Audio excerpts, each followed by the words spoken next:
Amado Padre Celestial, hoy venimos ante ti con el corazón anhelando ser libre de cualquier carga de rencor o de culpa. Tú que eres rico en misericordia y lento para la ira, enséñanos a perdonar como tú nos has perdonado. Señor, que tu infinito amor nos muestre la gracia de ser perdonado por medio de tu Hijo Jesús. Te pedimos humildemente que nos laves de toda transgresión y que nos permitas caminar en la libertad que trae tu perdón.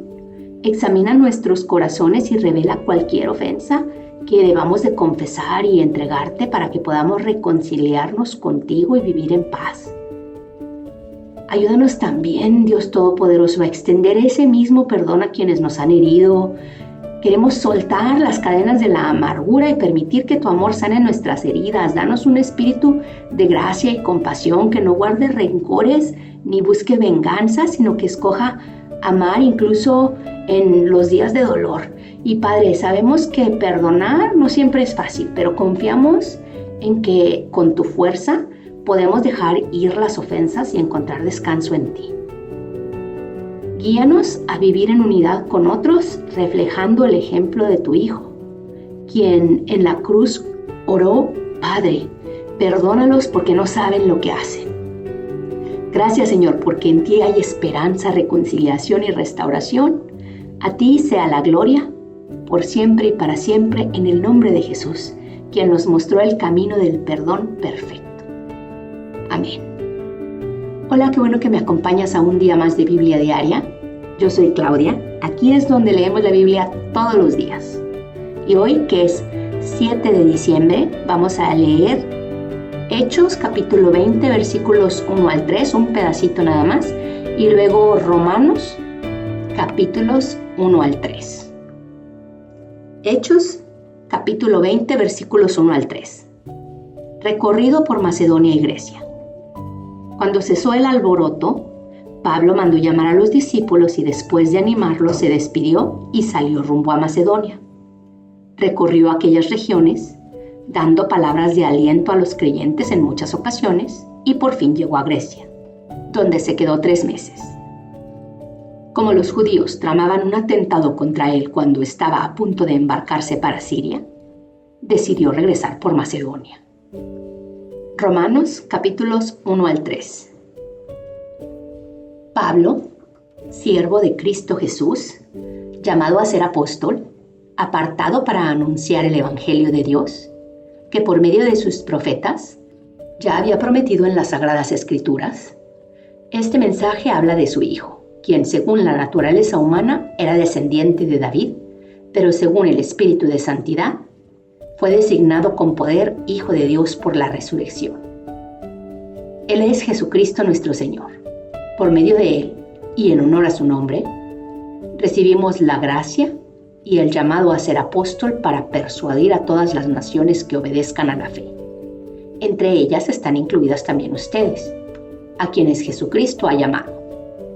Les escribo a todos los llamados de Dios que están en Roma, que han sido llamados a ser su pueblo santo.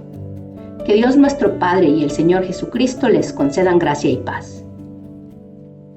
Pablo anhela visitar Roma. En primer lugar, doy gracias a mi Dios por medio de Jesucristo por todos ustedes, pues en el mundo entero se habla bien de su fe. Dios, a quien sirvo de corazón, predicando el Evangelio de su Hijo, me es testigo de que los recuerdo a ustedes sin cesar. Siempre pido en mis oraciones, si es la voluntad de Dios, por fin se me abre el camino para ir a visitarlos. Tengo muchos deseos de verlos para impartirles algún don espiritual que los fortalezca. Mejor dicho, para que unos a otros nos animemos con la fe que compartimos. Quiero que sepan, hermanos, que aunque hasta ahora no he podido visitarlos, muchas veces me he propuesto hacerlo, para recoger algún fruto entre ustedes, tal como lo he recogido entre las otras naciones. Estoy en deuda con todos, sean griegos o no griegos, sabios o ignorantes. De allí mi gran anhelo de predicarles acerca de las buenas noticias también a ustedes que están en Roma. A la verdad, no me avergüenzo del Evangelio, pues es poder de Dios para la salvación de todos los que creen, de los judíos primeramente, pero también de los que no son judíos. De hecho, en el Evangelio se revela la justicia que proviene de Dios, la cual es por fe de principio a fin. Tal como está escrito, el justo vivirá por la fe. La ira de Dios contra la humanidad. En verdad, la ira de Dios viene revelándose desde el cielo contra toda impiedad e injusticia de los seres humanos, que con su maldad obstruyen la verdad. Me explico. Lo que se puede conocer acerca de Dios es evidente para ellos, pues Él mismo se lo ha revelado. Porque desde la creación del mundo, las cualidades invisibles de Dios, es decir, su eterno poder y su naturaleza divina, se perciben claramente a través de lo que Él creyó, de modo que nadie tiene excusa. A pesar de haber conocido a Dios, no lo glorificaron como a Dios ni le dieron gracias, sino que se extraviaron en sus inútiles razonamientos y se les oscureció su insensato corazón. Aunque afirmaban ser sabios, se volvieron necios y cambiaron la gloria del Dios inmortal por imágenes que eran réplicas del hombre mortal, de las aves, de los cuadrúpedos y de los reptiles. Por eso Dios los entregó a los malos deseos de sus corazones que conducen a la impureza sexual, de modo que degradaron sus cuerpos los unos con los otros. Cambiaron la verdad de Dios por la mentira, adorando y sirviendo a cosas creadas antes que al Creador, quien es bendito por siempre. Amén. Por tanto, Dios los entregó a pasiones vergonzosas. En efecto, las mujeres cambiaron las relaciones naturales por las que van contra la naturaleza. Asimismo, los hombres dejaron las relaciones naturales con la mujer y se encendieron en pasiones lujuriosas los unos con los otros. Hombres con hombres cometieron actos indecentes y recibieron sobre sí mismos el castigo que merecía su perversión. Además, como estimaron que no valía la pena tomar en cuenta el conocimiento de Dios, Él a su vez los entregó a la depravación mental, para que hicieran lo que no debían hacer. Se han llenado de toda clase de injusticia, maldad, avaricia y depravación. Están repletos de envidia, homicidios, desacuerdos, engaño y malicia. Son chismosos, calumniadores, enemigos de Dios, insolentes, soberbios y arrogantes. Se ingenian maldades, se rebelan contra sus padres, son insensatos, desleales, insensibles, despiadados. Saben bien que, según el justo decreto de Dios, quienes practican tales cosas merecen la muerte. Sin embargo, no solo siguen practicándolas, sino que incluso aprueban a quienes las practican. El justo juicio de Dios. Por tanto, no tienes excusa tú, quien quiera que seas, cuando juzgas a los demás, pues al juzgar a otros te condenas a ti mismo, ya que practicas las mismas cosas. Ahora bien, sabemos que el juicio de Dios contra los que practican tales cosas se basa en la verdad. ¿Piensas entonces que vas a escapar el juicio de Dios, tú que juzgas a otros y sin embargo haces lo mismo que ellos? ¿No ves que desperdicias las riquezas de la bondad de Dios, de su tolerancia y de su paciencia, al no reconocer que su bondad quiere llevarte al arrepentimiento? Pero por tu obstinación y por tu corazón sin arrepentimiento, sigues acumulando castigo contra ti mismo para el día de la ira, cuando Dios revelará su justo juicio. Porque Dios pagará a cada uno según lo que se merezcan sus obras. Él dará vida eterna a los que, perseverando en las buenas obras, buscan gloria, honor e inmortalidad. Pero los que por egoísmo rechazan la verdad para aferrarse a la maldad, recibirán ira y enojo de Dios. Habrá sufrimiento y angustia para todos los que hacen el mal, los judíos primeramente y también los que no son judíos. Pero gloria, honor y paz para todos los que hacen el bien, los judíos primeramente y también los que no son judíos, porque con Dios no hay favoritismos. Todos los que han pecado sin conocer la ley, también perecerán sin la ley. Y todos los que han pecado conociendo la ley, por la ley serán juzgados. Porque Dios no considera justos a los que oyen la ley, sino a los que la cumplen. De hecho, cuando los no judíos, que no tienen la ley. Cumplen por naturaleza lo que la ley exige. Ellos son ley para sí mismos, aunque no tengan la ley.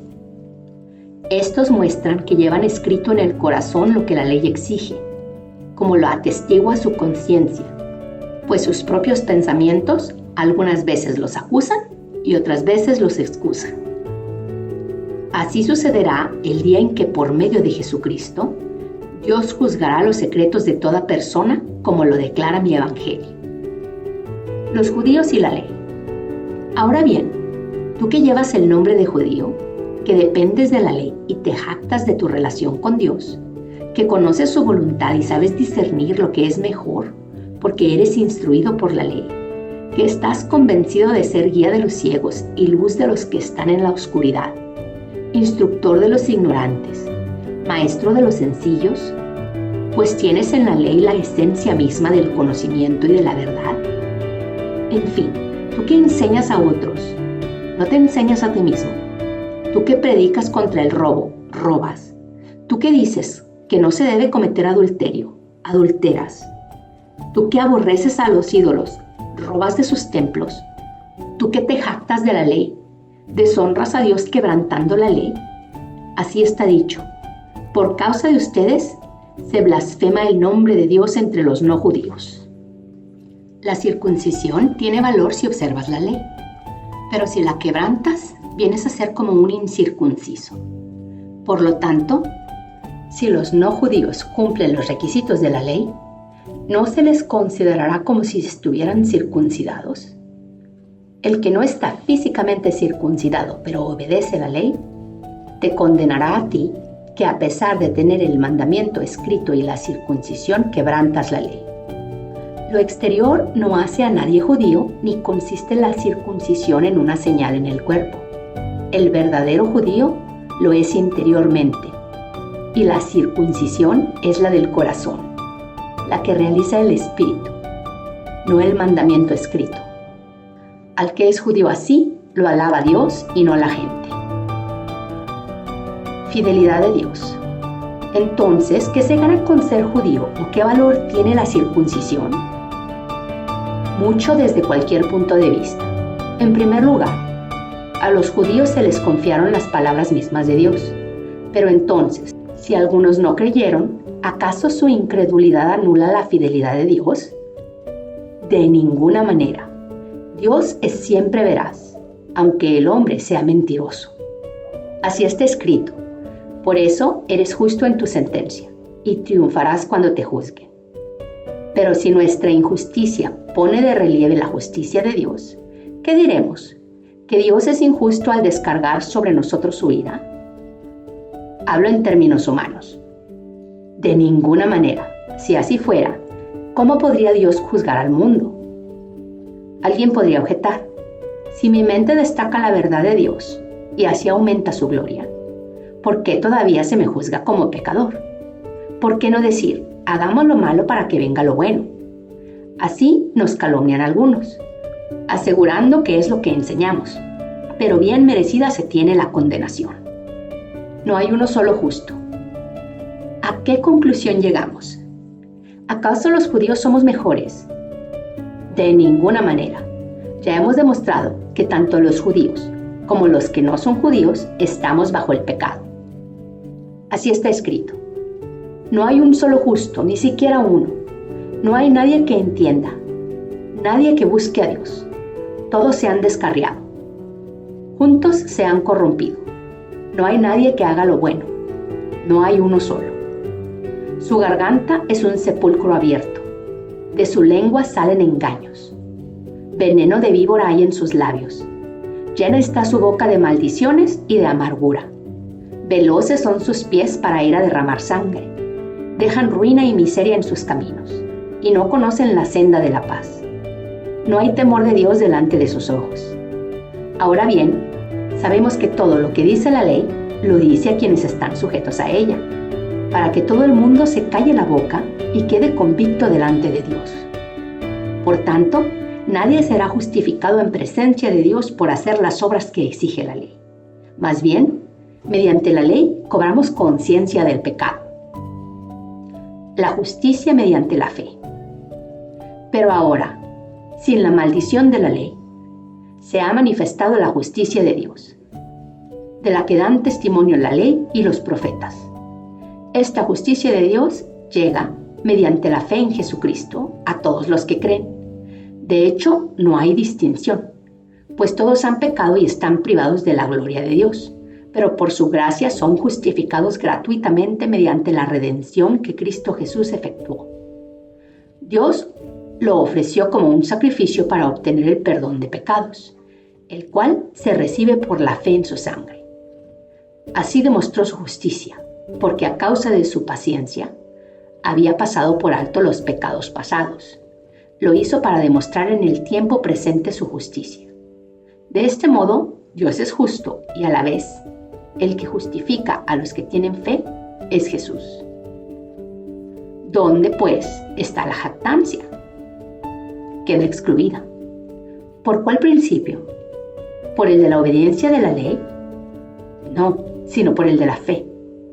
Porque sostenemos que todos somos justificados por la fe y no por las obras que la ley exige. ¿Es acaso Dios solo Dios de los judíos? ¿No lo es también de los no judíos?